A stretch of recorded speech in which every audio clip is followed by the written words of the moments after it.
19h45, la barrière Info Soir, messieurs, dames, bonsoir et bienvenue à cette nouvelle session d'information de la télévision Labari. Cet après-midi, une des salles de l'hôtel Noun de Niamey a servi de cadre pour le lancement d'un nouveau projet porté par une organisation sri-lankaise et qui sera piloté au Niger par des organisations nationales les plus connues pour leur engagement pour l'environnement. C'était en présence de la ministre de l'Industrie et de l'Entrepreneuriat des Jeunes, Boubacar Ibrahim Nasser Sedou.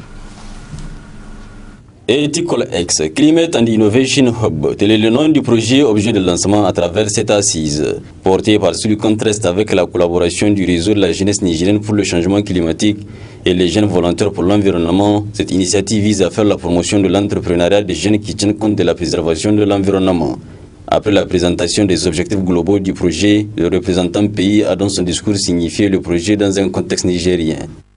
À travers le lancement de ces hubs, qui, comme elle vient de présenter, va non seulement nous permettre de produire des évidences, mais surtout de soutenir que ce soit les jeunes entrepreneurs, mais également les structures d'accompagnement de l'entrepreneuriat ici au Niger par rapport à la dimension environnement, préservation et protection des ressources naturelles, mais surtout la promotion de l'emploi des jeunes.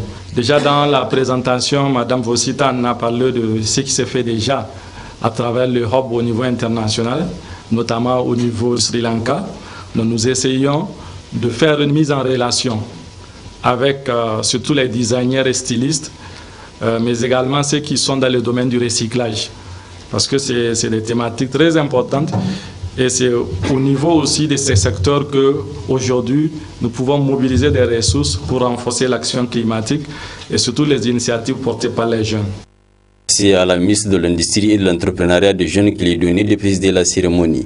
Madame Salamatou Gourouza a dans son discours de lancement fait remarquer l'importance de l'entrepreneuriat des jeunes au Niger. La question de l'entrepreneuriat des jeunes au Niger est une préoccupation portée par les plus hautes autorités et constitue un axe important du programme du président de la République, son Excellence Mohamed Bazoum. C'est alors normal pour nous de soutenir toute initiative permettant l'insertion et le développement des initiatives entrepreneuriales portées par les jeunes au Niger avec le soutien des différents partenaires. Ethical X, Climate and Innovation Hub, est une initiative du Silicon Trust qui vise à soutenir et à intensifier l'entrepreneuriat éthique, durable et respectueux du climat par le biais d'activités liées au renforcement des capacités.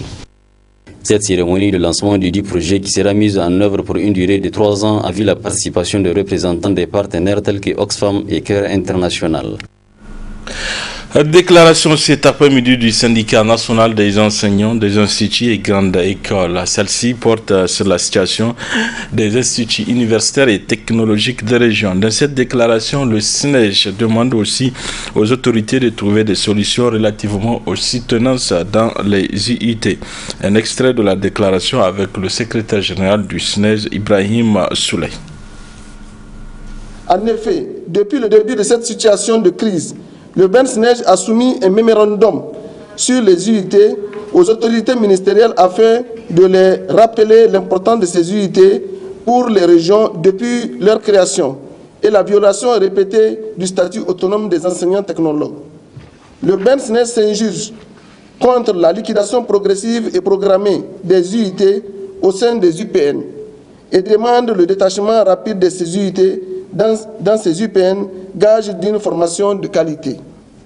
Le BEN-SNEJ exige le respect scrupuleux du statut autonome des enseignants technologues et des curricula des UIT prévoyant les encadrements et soutenances. Notons que depuis leur création, les UIT ont toujours eu des années académiques normales. Le BEN-SNEJ exige le paiement des droits statutaires en souffrance des enseignants des UIT et grandes écoles. Le BEN-SNEJ prend en témoin les parents d'étudiants et l'opinion nationale et internationale sur la situation préoccupante des activités académiques dans les UIT. Le BEN-SNEJ demande aux militants de rester unis engagés et mobilisés pour des éventuels mots d'ordre. Sur le plan sécuritaire, le BENSNEJ rend hommage à nos forces de défense et de sécurité, FDS, et présente ses condoléances les plus attristées aux familles endeuillées et souhaite un prompt rétablissement aux blessés. Les jeunes du district scout universitaire de la région de Niamey au secours des personnes malades qui ont besoin d'une transfusion sanguine. En effet, ces jeunes scouts étaient ce mardi au centre régional de transfusion sanguine pour un don de sang, un geste de solidarité qui promet de sauver une vie. Ariata Salah, chez Wigiso. Ce don de sang des jeunes scouts universitaires de la région de Niamey marque le lancement de l'exécution du plan d'action de l'association. Un geste qui cadre parfaitement avec les objectifs des scouts du Niger. Dans le cadre de notre plan d'action, nous avons décidé de commencer avec une activité, un développement communautaire. Cette activité rentre dans le cadre de sauver des vies. En donnant le sang, on sauve des vies. Les scouts sont là pour être utiles à leur communauté. Un scout, c'est celui qui est là pour servir. Un scout, c'est un modèle pour la société. Un scout est un bon patriote et un citoyen modèle. Donc les scouts du district universitaire, en dehors du scoutisme ordinaire, il y a ce qu'on appelle le district. Le district scout universitaire est composé de l'université, des universités ainsi que les instituts de Niamey. Donc aujourd'hui, c'est la première activité de l'année 2023 que nous avons décidé de commencer ça en donnant le sang pour que beaucoup de vies puissent être sauvées. Ils sont une cinquantaine, les jeunes scouts universitaires, à répondre à l'appel du Centre régional de transfusion sanguine de Niamey ce mardi 10 janvier. Donner le sang, c'est sauver une vie. C'est une donation au profit de la maternité Gazobi grâce à la coopération avec les militaires italiens au Niger. Appuyer le pays dans le domaine sécuritaire et social, objet de cette mission italienne au Niger.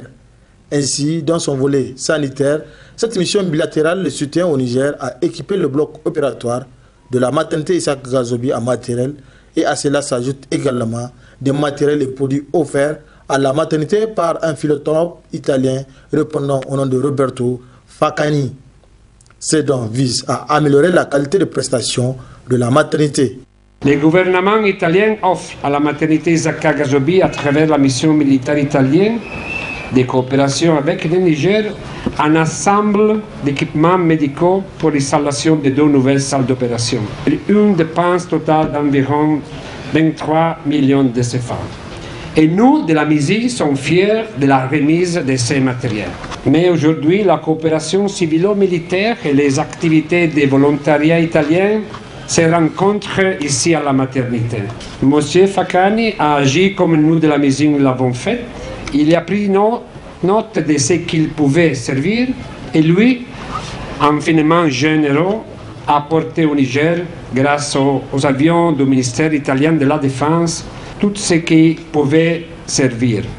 Et encore aujourd'hui, il est avec nous pour livrer des équipements et des appareils sanitaires très importants. Monsieur Faccani est simplement un homme bon, un homme de cœur qui fait de l'aide aux prochains sa raison de vivre.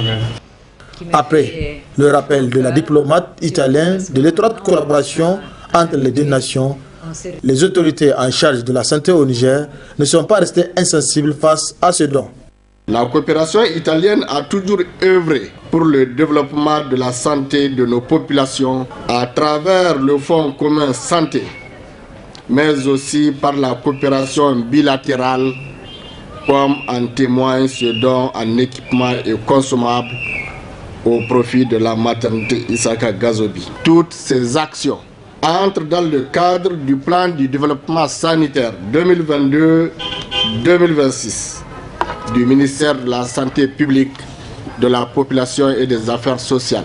Pour ma part, je ne ménagerai aucun effort pour accompagner toute action visant l'amélioration de la santé des populations, comme en témoigne l'engagement des plus hautes autorités du Niger. Cet équipement médical d'une valeur de 23 300 000 francs est composé de 2 tables d'anesthésie et réanimation, 2 sciatiques plafonniers qui ont été installés une boîte complète de la palatomie et une boîte complète de césarienne.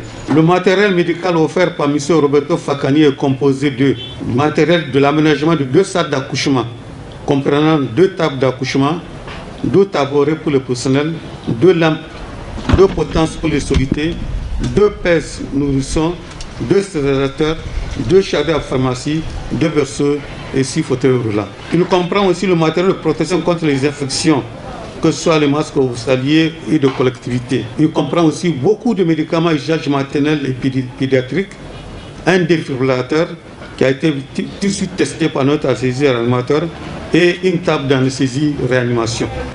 Des témoignages sont décernés à tous ceux qui ont contribué à l'aboutissement de ce partenariat. Et c'est à travers une visite guidée du bloc opératoire équipé que s'est achevée la cérémonie. Un tuyau d'une des sociétés en charge des eaux percées qui dégrade la voie qui mène au marché Aboutagui de Yantala a suscité la réaction de la rédaction qui entend interpeller. C'est dans un reportage de Boubacar Ibrahim et Boubacar Souley.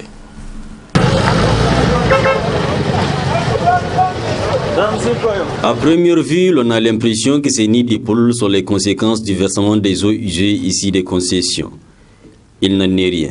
Ces nids, objets aussi d'autant de désagréments pour les usagers qui empruntent cette voie, qui quittent de Kalao au marché Aboutagui de Yantala, sont en effet la cause d'une fuite d'eau d'un tuyau d'une des sociétés en charge des eaux.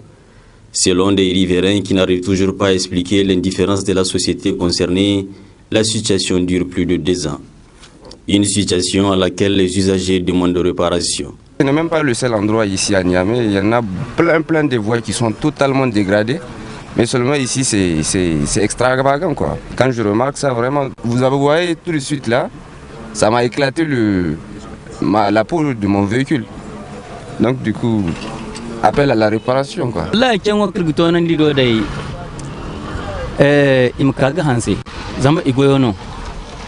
Nous les invitons à venir réparer, car nous nous acquittons de nos obligations. Et donc il est du ressort de la mairie de s'occuper de l'état de la ville.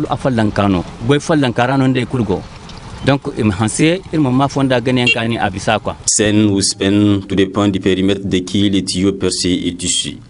Le calvaire n'a que trop duré et continuer à observer sans agir serait un manque grave à un devoir qui est le vôtre.